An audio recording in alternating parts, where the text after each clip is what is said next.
یہ قرآن مجید نے 4 شرطیں لگائیں، فرمایا جس بندے میں یہ 4 خوبیاں پائی جائیں گی اسے اللہ کامیابی عطا فرمائے گا۔ مسلمان کی سوچ کے خلاف ہے یہ بات، یہ قرآن کی فکر کے خلاف ہے کہ اپنی فکر کرو، برما کے لیے، کشمیر کے لیے، فلسطین کے لیے بات نہ کرو، اپنی فکر کرو۔ یہ قرآن کی سوچ کے خلاف ہے، یہ قرآن کے پیغام کے خلاف ہے۔ اس لیے کہ اگر صرف اپنی بات ہوتی تو آمنو اور عاملوا الصالحات پہ بات ختم ہو گئی ہوتی، پھر بات آگے نہ چلتی۔ جب کہا گیا وَتَوَاصَوْا بِالْحَقِّ، حق بات کی تلقین کرنی ہے۔ اگر بات صرف اپنی ذات کی ہوتی تو ٹھیک ہو گیا تھا، نماز پڑھی، روزہ رکھا، حج کیا، ختم ہو گئی۔ لیکن میرے نبی پاک صلی اللہ تعالی علیہ وسلم نے ارشاد فرمایا، ایک بستی میں 2 3 4 نیک لوگ رہتے تھے۔ میرے پیارے کریم رسول فرماتے ہیں 3 4 بڑے پرہیزگار، متقی، صاف ستھرے صوفی صاحب، درویش صاحب، علامہ صاحب، بڑے جو کہتے تھے بالکل جی میں کوئی بات نہیں کرتا، کسی بادشاہ کو نہیں چھیڑتا، میں تو بس لوگوں کو اللہ اللہ بتاتا ہوں، میرا کوئی تعلق نہیں، کوئی مرے کوئی جیے۔ بڑے نیک، صاف ستھرے، پرہیزگار۔ باقی ساری بستی گناہ کرتی تھی۔ نبی پاک علیہ السلام فرماتے ہیں رب کریم نے کچھ عرصے تک مہلت دی، پھر مشیت خداوندی، اللہ کا قانون حرکت میں آیا تو کہا جبریل ساری بستی تباہ کر دو، تباہ کر دو۔ اللہ مہلت دیتا ہے، مہلت دیتا ہے۔ ہم لوگ سمجھتے ہیں نہیں نہیں ہماری سیاسی چالیں صحیح چل رہی ہیں، اللہ مہلت دیتا ہے۔ رب کریم نے فرمایا جبریل انہیں تباہ کر دو، تو حضرت جبریل امین علیہ السلام نے عرض کی مولا وہاں تو تیرے 3 4 بڑے نیک بندے بھی رہتے ہیں، بڑے پرہیزگار، سچ بولنے والے، دیانتداری والے، حاجی صاحب، نمازی صاحب، صوفی صاحب، پیر صاحب، بڑے خوبصورت، ان کا کیا کریں؟ تو میرے محبوب پاک علیہ السلام فرماتے ہیں رب کریم نے فرمایا سب سے پہلے انہیں تباہ کرنا، سب سے پہلے انہیں سب سے پہلے، اور الٹ دو بستی، پہلے ان کا نمبر لگاؤ۔ یا اللہ ان کی کیا غلطی ہے؟ تو غلطی سن لیں، غلطی یہ ہے کہ انہوں نے 2 صفتیں پیدا کی ہیں، اگلی 2 پیدا کیوں نہیں کی؟ اِلَّا الَّذِينَ آمَنُوا وَعَمِلُوا الصَّالِحَاتِ پہ روک کیوں گئے، آگے کیوں نہیں بڑھے؟ اللہ کریم نے فرمایا جبریل دیکھو نا، میری نافرمانی ہوتی رہی اور ان کے چہرے پر کبھی شکن تک نہیں آیا، لوگ میرا قانون توڑتے رہے، انہیں کبھی برائی نہیں لگا، گناہ دیکھ کر کبھی خیال ہی نہیں آیا بدلنے کا۔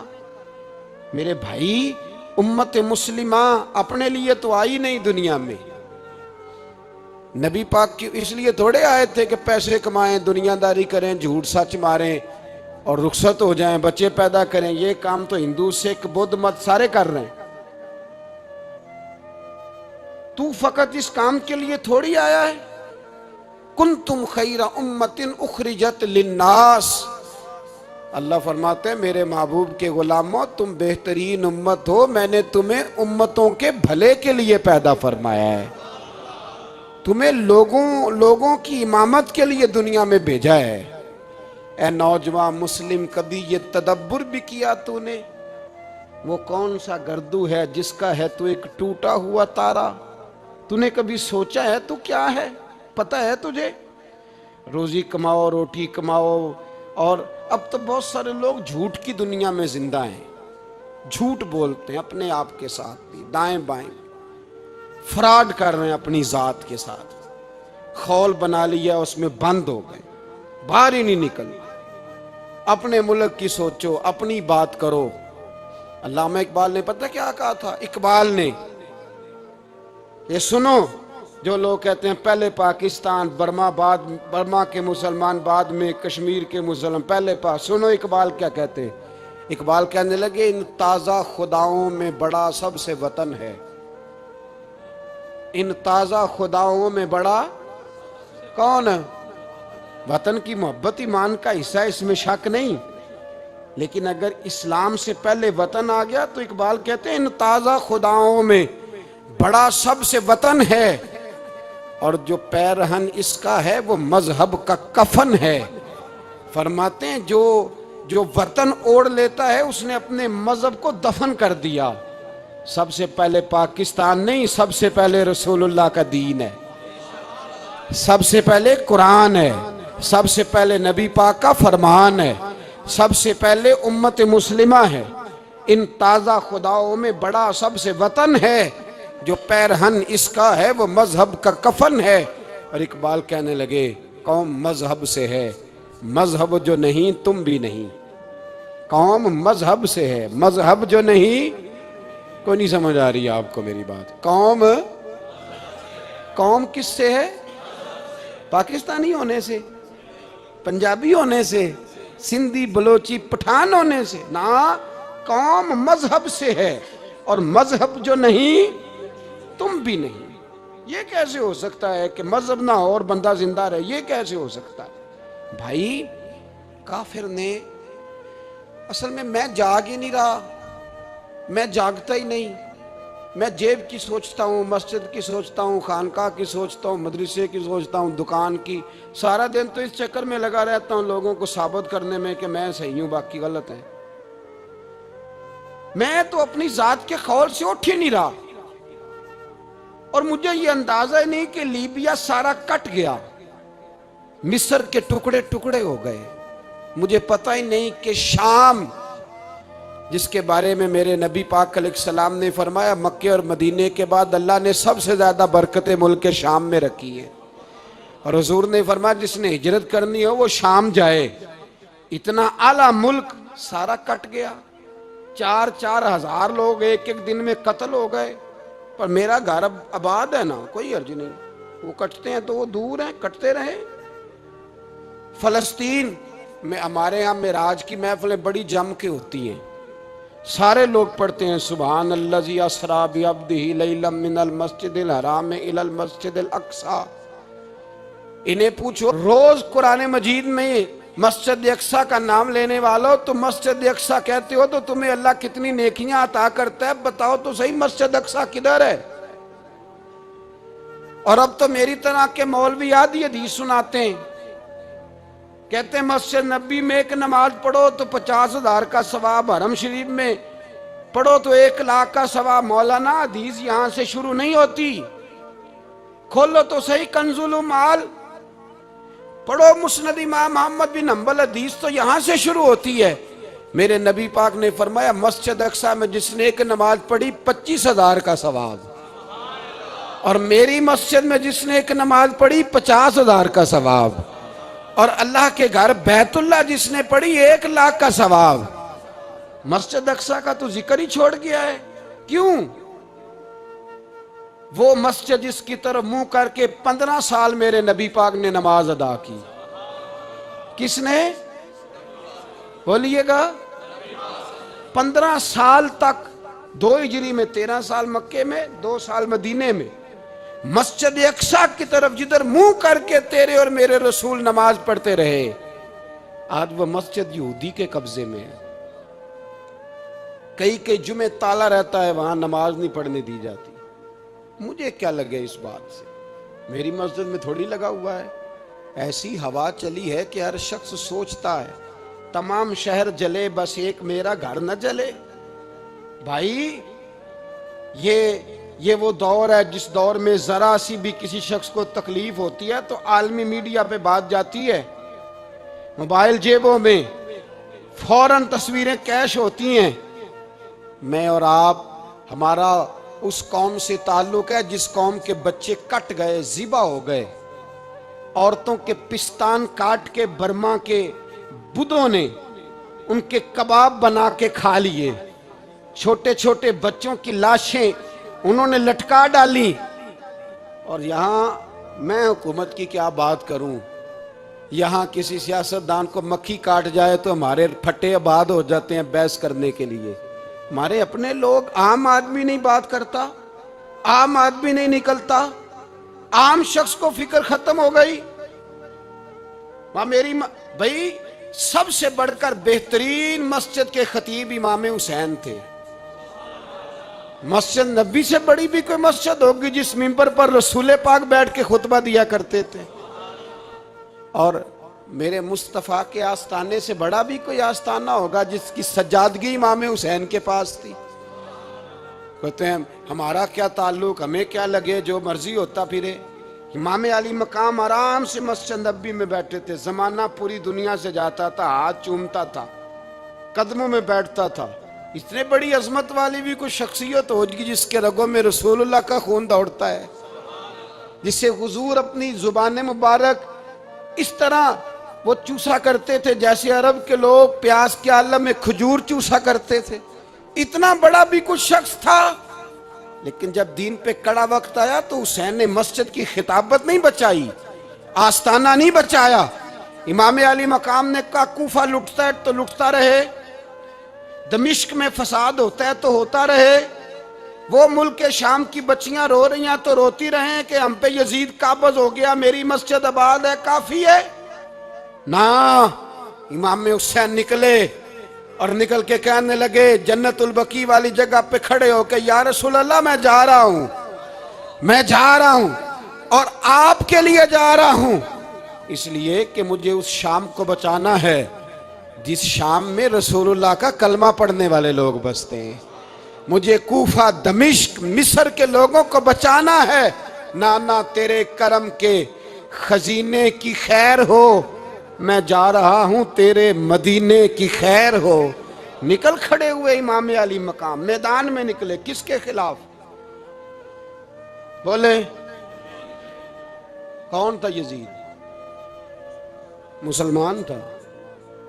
اس وقت تک تو سب نے مسلمان لکھا ہے، جس نے کافر کا شہادت امام حسین کے بعد کا جرم کیا تھا؟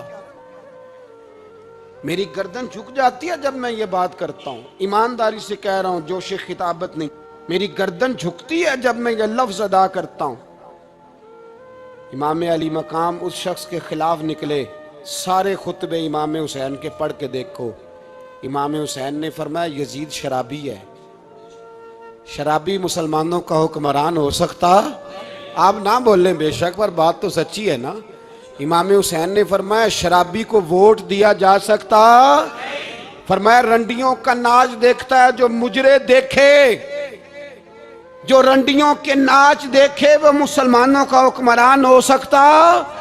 امام حسین میدان میں نکلے اور 18 سال کے علی اکبر سے لے کر 6 مہینے کا علی اصغر دے دیا، لیکن شرابی کو برداشت، بے حیا کو برداشت تو میں کیسے کرتے؟ دوستی قاتل سے بھی، مقتول سے یارانہ بھی، اپنی جیب سے فلیکسیں چھپوا کے ظالموں، جابروں، بدماشوں کو ووٹ دیتے ہو۔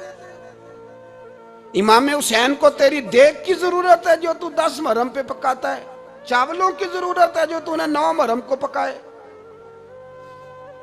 ان کو اس بریانی کی عادت تھی جو تو نے پکائی ہے۔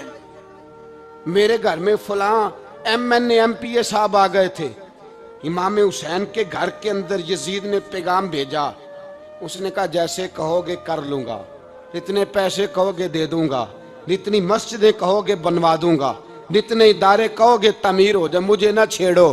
آپ نے فرمایا نا، مسجد مدرسے اس وقت آباد رہتے ہیں جب حکمران صحیح ہوتے ہیں، اور جب حکومتیں غلط ہوتی ہیں تو پھر مساجد آباد، پھر مدارس کی آباد کاری ہو ہی نہیں سکتی۔ میں دین میں نیا رکھنا کھول دوں؟ امام علی مقام کھڑے ہوئے، پر میں کیا کروں؟ حکومت کیا کروں؟ حکومت سے کیا کہوں؟ اگر میری ملت کے اپنے جوان کے موبائل میں رنڈیوں کا ناچ ہو تو 10 محرم کو تو امام حسین کربلا میں تڑپ جاتے ہوں گے۔ اگر 9-10 محرم کو جو نکلا امام علی مقام کی بات کرنے کے لیے، وہ نوجوان اگر سگریٹ کا، شراب کا، بدماشی کا عادی ہو تو حضرت علی اصغر کہیں گے نا میری قربانی کا کیا بنا؟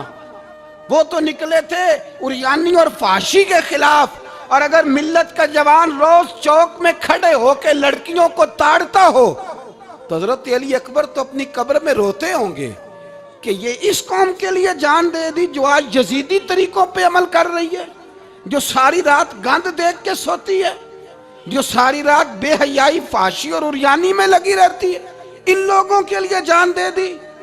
اتنا ظلم ان شہیدوں کے ساتھ، اور 10 محرم کو دیگ پکا کے کہتا ہے میں امام حسین کا ماننے والا ہوں، میں امام علی مقام سے پیار کرنے والا ہوں۔ نہ بھائی، نہ دو رنگی چھوڑ کے یک رنگ ہو جا، سراسر موم ہو جا یا سنگ ہو جا، امت مسلمہ کو بیدار ہونا پڑے گا۔ امام علی مقام میدان میں نکلے، ڈٹ کے نکلے، اور امام نے فرمایا میدان میں نکل کر کہ میرا وطن مدینہ ہے، میرا وطن مدینہ ہے، پر مدینہ بعد میں، رسول اللہ کا دین پہلے۔ تو پاکستان کی بات کرتا ہے؟ امام علی مقام نے فرمایا مدینے کی شریعت بعد میں، رسول اللہ کا دین پہلے، اور تیرے تو بچے عام سے ہیں۔ امام حسین نے فرمایا میری گود میں جو بچے ہیں وہ رسول اللہ کے نواسے ہیں، پر بچے بعد میں، نبی پاک کا دین پہلے۔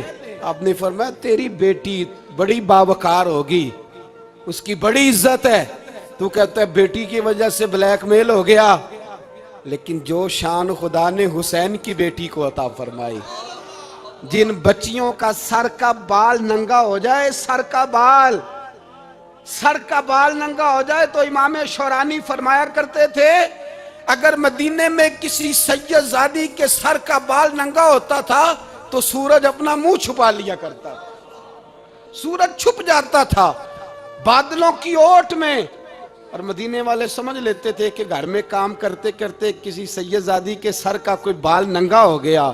ان شہزادیوں کا اتنا وقار، اور امام علی مقام نے فرمایا بیٹیوں کی فکر بعد میں، رسول اللہ کا دین پہلے رسول اللہ کا دین۔ قوم مذہب سے ہے، مذہب جو نہیں تم بھی نہیں۔ یاد رکھ میرے بھائی، امام علی مقام رضی اللہ تعالیٰ عنہ نے میدان میں نکل کر پہلے مذہب کی بات کی، اور آج دین نبی دا وانگ یتیمہ رووے تے کرلاوے تے آکھے میں کتھوں لبا عمر بہادر، میں کتھوں لبا عمر بہادر جڑا مینوں سینے لاوے، معصوم بچے، معصوم۔ آج تک کدھر ہے تمہارا اقوام متحدہ؟ بلاؤ نا اسے۔ بھیک مانگتے پھرتے ہو، کافروں سے بھیک مانگتے ہو۔ بچہ شام کو گھر نہ آئے تو ماں دروازے پہ نظر لگا کہتی بیٹے ٹائم پہ آ جایا کر، مجھے نیند نہیں آتی، وقت پہ۔ برما کی اس ماں سے بھی جا کے پوچھو جس کا بچہ پلٹ کے آئے کوئی نہیں، آیا ہی نہیں، اس سے بھی پوچھو۔ بچے نے آدھی رات کو روٹی مانگ لی تو فالج زدہ ماں، اس کو فالج تھا، وہ رینگتی ہوئی اٹھی اور اس نے اپنے لال کو روٹی پکا کے دی۔ باپ کہتا رہا چل چھوڑ، سو جا بیٹے تیری اماں۔ اس نے کہا نہیں مجھے نیند نہیں آتی، بیٹا بھوکا ہے۔ اس ماں سے بھی کبھی پوچھ، اس ماں سے جو بنگلہ دیش کے خیمے میں بیٹھی ہے، تو بی بی سی لندن کا رپورٹر کہتا ہے کہ تیری خواہش کیا ہے؟ کہتی کوئی بھی نہیں، چلو 2 دن کے بعد ہی صحیح میرے بیٹے کو ایک روٹی دے جایا کرو، اے روٹی مانگتا ہے مجھ سے، میں کدھر سے لاؤں؟ یہ لاوارث قوم ہے۔ میں حکمران سے جا کے بات کروں جب میرا اپنا نمازی مسلمان کہتا ہے پہلے پاکستان کے بچے تو پال لو؟ میرے بھائی تجھے خبر ہی نہیں، یہ تو جانا تو کبھی گنبد خضرا پہ، تو میرے مصطفیٰ نے فرمایا من ازا مسلم فقد ازانی، فرمایا جب میرا مسلمان تکلیف میں ہوتا ہے تو میں گنبد میں تکلیف میں ہوتا ہوں، مجھے درد ہوتا ہے، مجھے اذیت ہوتی ہے۔ پوچھ جا کے محبوب پاک سے، میرے عزیز کسی کو غم ہی نہیں ان لوگوں کا، کسی کو پرواہ ہی نہیں، کچھ سوچتا ہی نہیں ان کے بارے میں۔ میں اپنے گھر میں مست ہوں، آپ اپنے گھر میں مست ہیں۔ میرے رسول اللہ کی امت لٹ گئی ساری، جگہ جگہ تباہی۔ 1 انچ دھرتی پر زمین ایسی نہیں جو کافر کی ہو اور خون بہتا ہو۔ ایک ریمنڈ ڈیوس امریکی کتا یہاں بند تھا مسلمانوں کے قتل میں، انہیں اپنی قوم کی اتنی فکر تھی وہ راتوں رات چھڑا کے لے گئے، لیکن میری اور تیری بہن عافیہ صدیقیہ سالوں سے بند ہے۔ تڑپ کے پوچھا ہے مسلمانوں نے کہ اس کی غلطی تو بتاؤ، اس کا قصور نہیں پر وہ بند ہے، کوئی نہیں بات کرنے والا، کوئی نہیں۔ مسجد جانے جمعہ تو پڑھانا ہے، اس میں غرض نہیں، درد ہے کہ نہیں کہ اس میں تو اتنا پتہ ہے کہ گھنٹے تقریر ہے کرنی ہے۔ پیر صاحب صبح سے شام تک تعویذ لکھتے، سیاستدان صبح سے شام تک جنازہ بھی تب پڑتا ہے کہ مجھے ووٹ ملیں گے۔ تاجر کہتا ہے بس دکان چلنی چاہیے، مر جائے میری طرف سے ساری دنیا، بس کرو، اس خول سے باہر نکلو۔ اے نوجوان مسلم، کبھی یہ تدبر بھی کیا تو نے، وہ کون سا گردوں ہے جس کا ہے تو ایک ٹوٹا ہوا تارا؟ تو نے سوچا ہی نہیں کبھی، تجھے کبھی خبر ہی نہیں ہوئی کہ یہ کس قدر بڑا کام تھا؟ میرے رسول پاک صلی اللہ علیہ وسلم کے غلاموں جاگو۔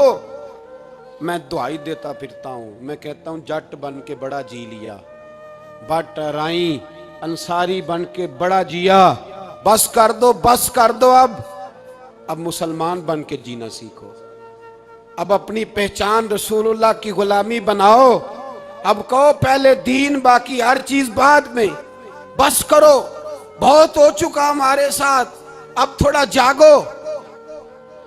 میں بہت ساری باتیں دل میں لے کے آیا تھا جو آپ سے کرنی تھی، پر یہ لفظ ہیں کہ ٹوٹتے ہی جا رہے ہیں۔ بات ہے کہ سمت کا تعین ہی نہیں ہو پا رہا۔ میرے بھائی، میں تو کبھی کبھی سوچتا ہوں لگتا ہے رب بھی ناراض ہو گیا ہے اور ہمیں منانے کا طریقہ بھی بھول گیا ہے۔ نہ ہماری مسجدوں میں تہجد پڑھی جاتی ہے، نہ کسی کو نماز توبہ یاد رہی، نہ کوئی استسقاء والا ہے، کوئی نہیں۔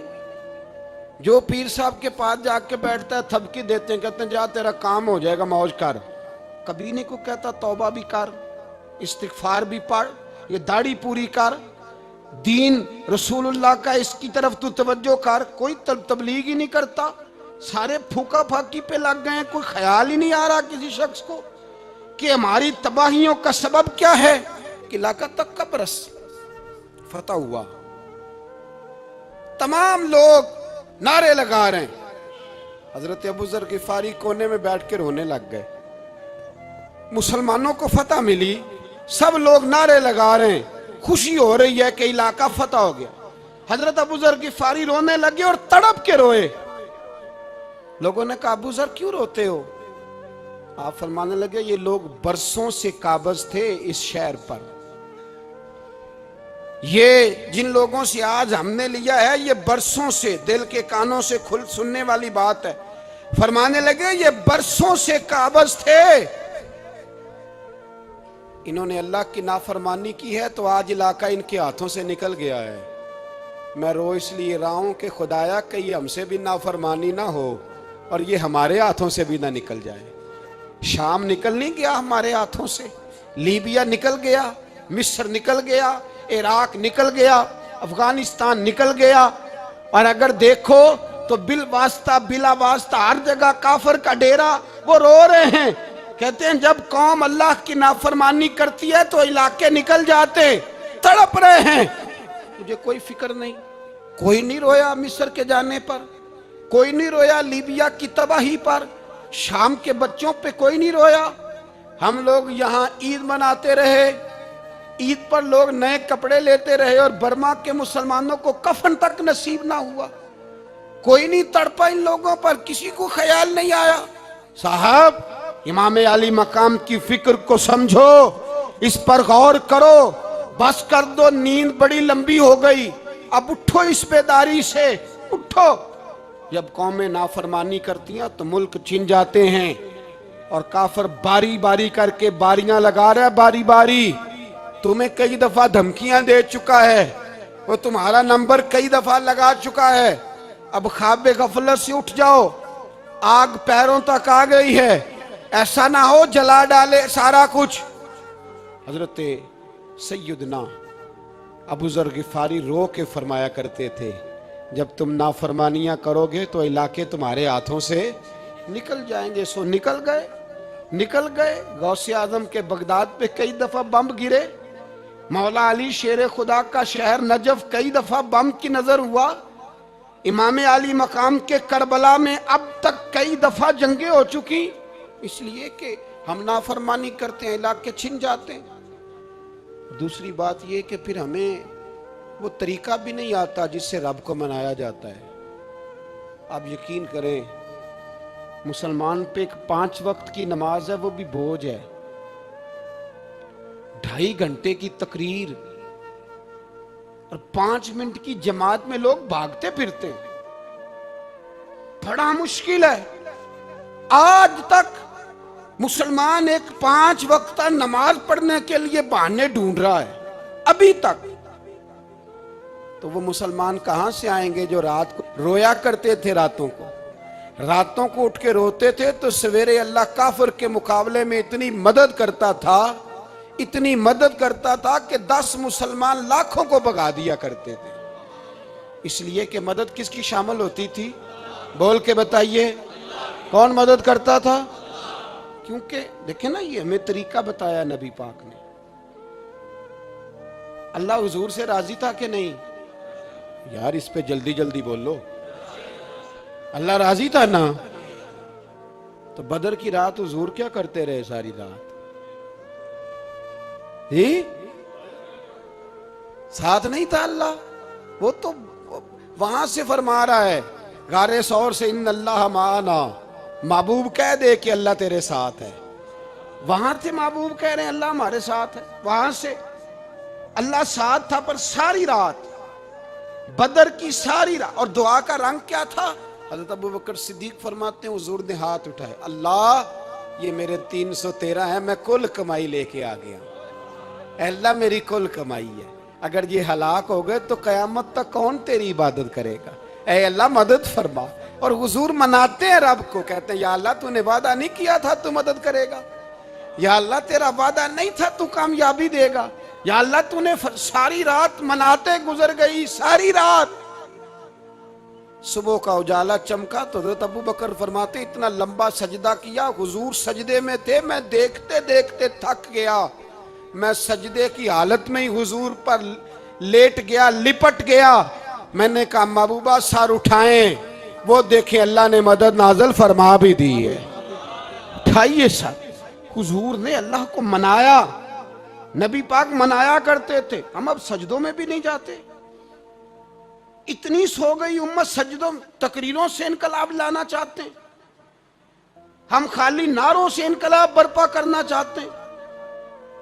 لوگ جب روتے تھے، بوڑھے لوگ سجدوں میں، اور عالم فاضل صوفی کی تو کیا بات ہے نا، وہ تو اللہ کے نمائندے ہیں کہ جس کے صرف سفید بال ہو جائیں. میرے نبی پاک علیہ السلام نے فرمایا رب تو ان کی بڑی عزت کرتا ہے.